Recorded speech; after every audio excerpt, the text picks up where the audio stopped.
ಮುಖ್ಯಾಂಶಗಳು. ಡಾಕ್ಟರ್ ಬಾಬಾ ಸಾಹೇಬ್ ಅಂಬೇಡ್ಕರ್ ರವರ ನಾಮಫಲಕಕ್ಕೆ ಸಗಣಿ ಬಳಿದ ಕಿಡಿಗೇಡಿಗಳು. 2025-26ನೇ ಸಾಲಿನ ಕನ್ನಡ ರಾಜ್ಯೋತ್ಸವ ಪ್ರಶಸ್ತಿಗೆ ಪುರಸ್ಕೃತರ ಆಯ್ಕೆ. ರಾಷ್ಟ್ರೀಯ ಹೆದ್ದಾರಿ 2006ರ ಭೂಸ್ವಾಧೀನ ಪರಿಹಾರದ ಮನವಿ ಪತ್ರ ಸಲ್ಲಿಕೆ. ಹಾಸನ ಜಿಲ್ಲೆ ಹೊಳೆನರಸೀಪುರ ತಾಲೂಕಿನ ಭುವನಹಳ್ಳಿ ಗ್ರಾಮದಲ್ಲಿ ಡಾಕ್ಟರ್ ಬಾಬಾ ಸಾಹೇಬ್ ಅಂಬೇಡ್ಕರ್ ರವರ ನಾಮಫಲಕಕ್ಕೆ ಸಗಣಿ ಬಳಿದು ಅವಮಾನ ಮಾಡಿರುವ ಕಿಡಿಗೇಡಿಗಳನ್ನು ಶೀಘ್ರದಲ್ಲೇ ಬಂಧಿಸುವಂತೆ ಬಿಎಸ್ಪಿ ರಾಜ್ಯ ಕಾರ್ಯದರ್ಶಿಗಳಾದ ಅತ್ನಿ ಹರೀಶ್ ರವರು ಒತ್ತಾಯಿಸಿದರು. ವಿಚಾರ ಏನಪ್ಪಾ ಅಂದ್ರೆ, ಈಗ ನೋಡ್ತಾ ಇರಬಹುದು ನಮ್ಮ ಹಿಂದ್ಗಡೆ ಡಾಕ್ಟರ್ ಬಾಬಾ ಸಾಹೇಬ್ ಅಂಬೇಡ್ಕರ್ ಅವರ ನಾಮಫಲಕನ ಈ ಗ್ರಾಮದ ಬಂಧುಗಳು ಹಾಕಿದ್ದಾರೆ. ಸೊ ಈಗ ಅದಕ್ಕೆ ಹೂನರ ಹಾಕಿ ಆ ಬೋರ್ಡೆಲ್ಲನ್ನು ಸ್ವಚ್ಛ ಮಾಡಿದ್ದಾರೆ. ಹಾಗಾಗಿ ಗೊತ್ತಾಗ್ತಿಲ್ಲ ಏನು ಪ್ರಕರಣ ನಡೆದಿದೆ ಇಲ್ಲಿ ಅಂದರೆ, ಯಾರೋ ಕಿಡಿಗೇಡಿಗಳು ಡಾಕ್ಟರ್ ಬಾಬಾ ಸಾಹೇಬ್ ಅಂಬೇಡ್ಕರ್ ಅವರ ನಾಮಫಲಕಕ್ಕೆ ಸಗಣಿನ ಬಡಿದು ಅಪಮಾನ ಮಾಡಿರ್ತಾರೆ. ಸೊ ಈ ವಿಚಾರ ತಾಲೂಕು ಆಡಳಿತ ಮತ್ತು ಪೊಲೀಸ್ ಸ್ಟೇಷನ್ಗೆ ವಿಚಾರ ಗೊತ್ತಾದಾಗ ಸಂಬಂಧಪಟ್ಟ ಪೊಲೀಸ್ ಅಧಿಕಾರಿಗಳು, ಕೆಲವು ಅಧಿಕಾರಿಗಳು ಬಂದು ಈಗ ಬೋರ್ಡ್ನ ಸ್ವಚ್ಛ ಮಾಡಿ ಈಗ ಹಾರನ ಹಾಕಿದ್ದಾರೆ ಬಂಧುಗಳೇ.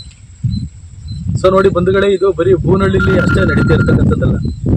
ಹಲವಾರು ಬಾರಿ ಈ ಥರದ ವಿಡಿಯೋನ, ಈ ಥರದ ಕೃತ್ಯ ನಡೆದಾಗೆಲ್ಲ ನಾವು ನಿಮ್ಮ ಮುಂದ್ಗಡೆ ತೋರಿಸ್ತಕ್ಕಂಥ ಕೆಲಸನ ವಿಡಿಯೋ ಮಾಡಿ ಹಾಕಿ ತೋರಿಸ್ತಕ್ಕಂಥ ಕೆಲಸನ ನಾವು ಮಾಡಿದ್ದೀವಿ. ಈ 2-3 ಕಿಲೋಮೀಟರ್ ದೂರ ಉದ್ದೂರು ಗ್ರಾಮದಲ್ಲೂ ಕೂಡ ಇದೇ ಥರ ಪ್ರಕರಣ ನಡೆದಿತ್ತು. ಇನ್ನು ಅರ್ಕಲಗೋಡು ತಾಲೂಕಲ್ಲಿ ಗೋರಿಲಿ, ಗಂಗನಳ್ಳಿ ಗ್ರಾಮದಲ್ಲಿ, ಸೊ ಬಿದ್ರೂರಲ್ಲಿ ಮತ್ತು ಹಿಂಗೆ ಹೊಳೆನರಸೀಪುರದಲ್ಲಿ ಈ ಥರದ ಬೇರೆ ಬೇರೆ ಹಳ್ಳಿಗಳ ಪ್ರದೇಶದಲ್ಲಿ ಈ ಥರದ ಕೃತ್ಯಗಳು ನಿರಂತರವಾಗಿ ನಡೀತಿದ್ದಾವೆ. ಸೊ ಏನಕ್ಕಪ್ಪ ನಡೀತಿದ್ದಾವೆ ಅಂದರೆ, ಏನು ಈ ಕೃತ್ಯ ಎಸಗ್ತಿದ್ದಾರೆ ಆರೋಪಿಗಳು ಜಾತಿನ ಮನಸ್ಸಿಡ್ಕೊಂಡು ಈ ಆರೋಪಿಗಳಿಗೆ ಕಾನೂನು ಮೇಲೆ ಭಯ ಇಲ್ಲದೆ ಇರ್ತಕ್ಕಂಥದ್ದೇ ಇವತ್ತು ಒಬ್ಬ ಮಹಾತ್ಮನ ನಾಮ ಫಲಕದ ಮೇಲೆ ಇವತ್ತು ಸಗಣಿ ಬಡಿತಕ್ಕಂಥ ಕೆಲಸನ ಇವರು ಮಾಡ್ತಿದ್ದಾರೆ.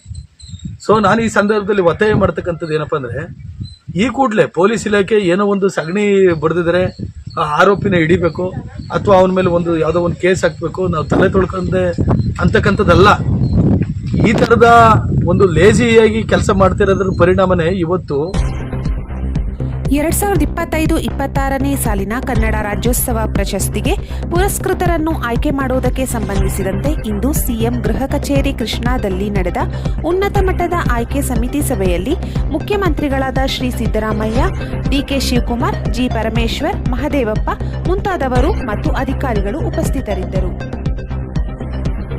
ನಿನ್ನೆ ಮಾನ್ಯ ಜಿಲ್ಲಾಧಿಕಾರಿಗಳು ತಿಳಿಸಿದಂತೆ ಅರಸೀಕೆರೆ ತಾಲೂಕು ಬಾಣಾವರ ಹೋಬಳಿ ಬೆಂಡೆಕೆರೆ ಗ್ರಾಮದಲ್ಲಿ ಹಾದು ಹೋಗಿರುವ ರಾಷ್ಟ್ರೀಯ ಹೆದ್ದಾರಿ 206ರ ಭೂಸ್ವಾಧೀನ ಪರಿಹಾರದ ವಿಷಯವಾಗಿ ಹೊಸ ಮನವಿ ಪತ್ರವನ್ನು ಇಂದು ಹಾಸನದ ಡಿಸಿ ಕಚೇರಿಗೆ ಗ್ರಾಮಸ್ಥರೊಂದಿಗೆ ತೆರಳಿ ಮಾನ್ಯ ಜಿಲ್ಲಾಧಿಕಾರಿಗಳಿಗೆ ಮನವಿಯನ್ನು ಶ್ರವಣಬೆಳಗೊಳ ವಿಧಾನಸಭಾ ಕ್ಷೇತ್ರದ ಶಾಸಕರಾದ ಶ್ರೀ ಬಾಲಣ್ಣ ಮತ್ತು ಎನ್ಆರ್ ಸಂತೋಷ್ ರವರ ಸಮ್ಮುಖದಲ್ಲಿ ಎಲ್ಲಾ ಗ್ರಾಮಸ್ಥರು ಸೇರಿ ಮನವಿ ಪತ್ರ ಸಲ್ಲಿಸಲಾಯಿತು.